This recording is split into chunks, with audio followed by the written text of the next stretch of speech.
Hi everybody, welcome back to my channel. Today we are going to make cheese gougères. It is a French choux pastry that is savory, so this has cheese obviously in it. And I'm a bit on a French kick apparently because the last couple of videos have been French recipes out of my Love to Bake British Bake Off book. So cheese gougères. Let's get started. I have 100 grams of plain flour already in here. If you would like to make this recipe gluten-free, it is very easy. You just substitute the 100 grams of plain flour for 90 grams of gluten-free flour, and then just add a quarter teaspoon of xanthan gum. So there you go. Then it'd be gluten-free. I don't need it to be gluten-free today, so I'm going to make it full gluten. And we are going to add just a quarter teaspoon of English mustard powder, which I'm just going to assume ground mustard is close enough. I have never been able to locate English mustard in the States, so we'll see. And so I'm just going to get that all mixed together in my bowl. We also wanted to add 150 milliliters of water to a pan. So I've already got that turned on, and then I'm going to add 60 grams of unsalted butter to my water. Now it does specifically say to make sure to not let the water boil. Okay, so as soon as this butter melts, I am going to be bringing the mixture to a rolling boil. So I'm not really sure why it matters if the water boils before the butter melts, but that's just what it says. Okay, butter's all melted, so let's turn up the heat and get that to a rolling boil. And then I'll have to work quickly.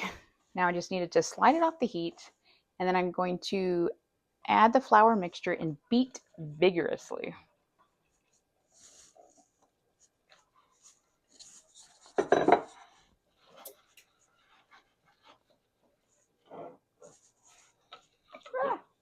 Okay, it says until it's smooth and cleanly leaves the sides of the pan. So it's definitely doing that. And it looks smooth to me. To get through all the utensils before it finally like stopped sticking to everything.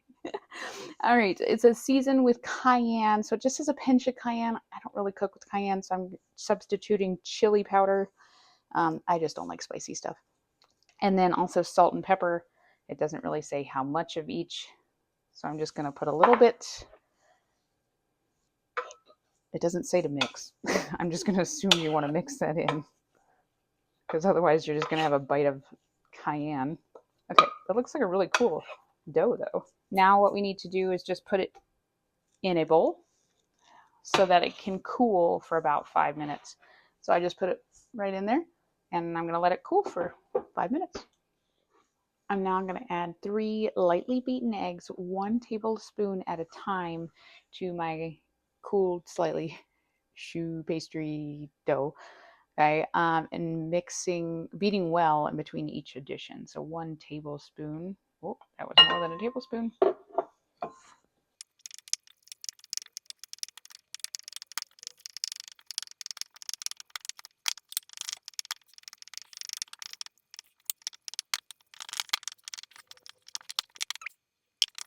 The pastry definitely goes through a weird transition when you add this egg. It goes from this kind of like dough to like weird dumplings. So I do think that the beating well in between each egg adding is important, because otherwise you would get this super weird, like sloppy dumpling mix. I don't know, like I don't know how to describe it more than that.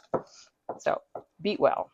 All right, it all looks like it's in there and mixed well. Add all but 1 rounded tablespoon of our cheddar cheese. So we have 75 grams of cheddar cheese. So I'm just going to leave 1 rounded tablespoon back. And then all of our Parmesan. So we have 25 grams of grated Parmesan. And then I'm just going to mix this.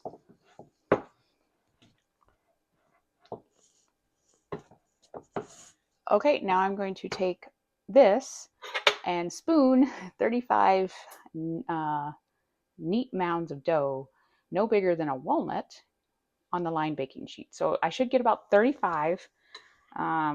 Just as a dessert spoon. How big's a walnut?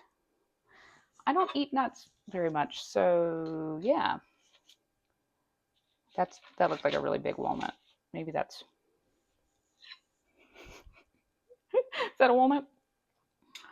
Oh, I don't know. I don't know that these are going to rise a ton, so I'm just going to put a little bit of space in between them. Oh, now see, the thing is I'm going to have trouble with sizing. Okay, guys, I got 35 of these guys perfectly. So I actually probably spaced them. Well, a couple of them got a little tight in the end because I wanted to fit them all on the one sheet. But anyway, I'm going to sprinkle with my reserved cheddar. I don't know how much of this is actually going to go on top of these because, you know, sprinkling cheddar on these little guys is challenging. But anyways, I'm going to sprinkle this, and then my oven is set to 200 degrees Celsius, which is about 390 degrees Fahrenheit. And I'm going to bake these for about 20 minutes, maybe to 22. Oh, I'm definitely not going to have enough cheese for all of these guys in reserve, which is okay because there should be plenty in there, right? Okay.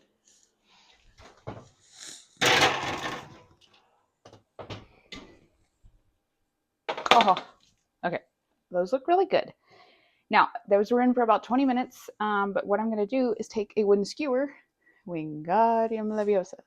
Sorry, I had to do it. It's like, it's British and whatever. Anyway, okay, so I'm supposed to poke a hole in the bottom sides of these. It says the undersides to let steam escape. I'm kind of hoping I can just do the top because I don't really know. Anyway, I guess I could do the bottom. Anyway, I'm going to poke the holes in them. And then I'm going to put them back in the oven for 1 more minute, it says. Not really sure why we need another minute, but I follow the instructions. So,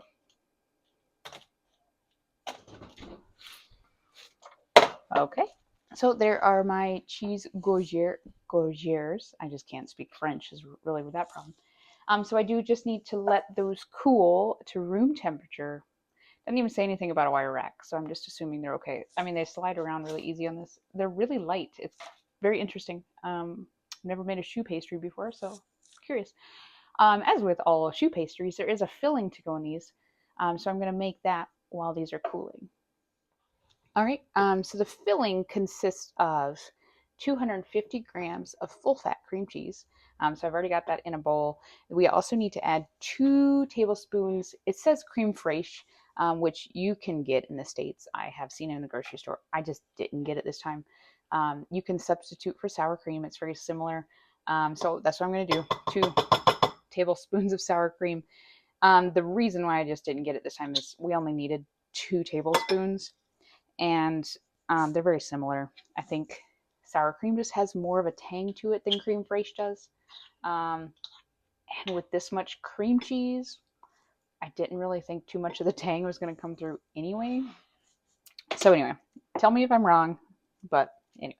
You can also use, there's like Mexican crema stuff that is very similar as well. So any one of those 3 works. I also have 2 tablespoons of snipped chives. All of the smells right now, these guys smell delicious with all that cheese. We've got this chives. We've got now like cream cheese. There's just no way this isn't going to be delicious. Now I have had my cream cheese sitting out for a little bit to kind of make it easier to stir, but I clearly should have had it out longer. Not all that easy to stir when you have cool cream cheese. Okay, this is mixed up. It is really hard to mix cream cheese. So leave your cream cheese out longer. What I'm going to do now is I need to spoon this into my piping bag, fitted with a medium plain nozzle. I assume this is medium. I don't know. It's about the same size as my pinky. I've been burned before by choosing too small of a tip. I'm hoping this isn't the case. Check my Spritz cookies one if you didn't see that episode. So I'm going to spoon this in here. Now it says to take one of our choux buns, and what I'm going to do is I'm going to poke a hole in the bottom with a sharp knife. It just says a hole, it doesn't really say how big. Insert the end of the piping nozzle and pipe.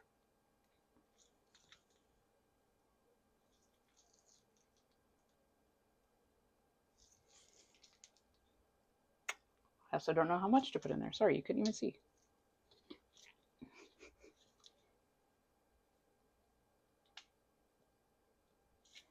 Okay. I have no idea if that's in there. It says to fill, and it definitely didn't fill it. I don't know. I might have to let my cheese warm up more. Just poke a hole.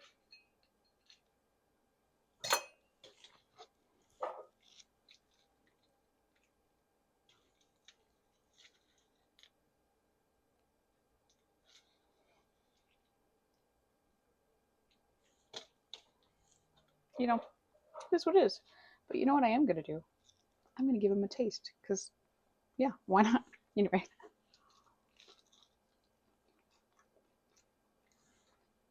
Okay.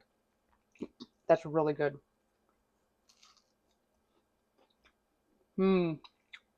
It's too bad Super Bowl happened already because these would have been a really good appetizer. Wow. Those are delicious. I'm going to keep filling these, but holy cow, those are really good. Yes, make these. You do want to make these. Anyway, that is my latest bake on Love to Bake, the Great British Baking Show cookbook. Please like and subscribe, and then you can see what other delicious bakes are coming your way. Yeah, I could eat these all day. Anyway, see you next week.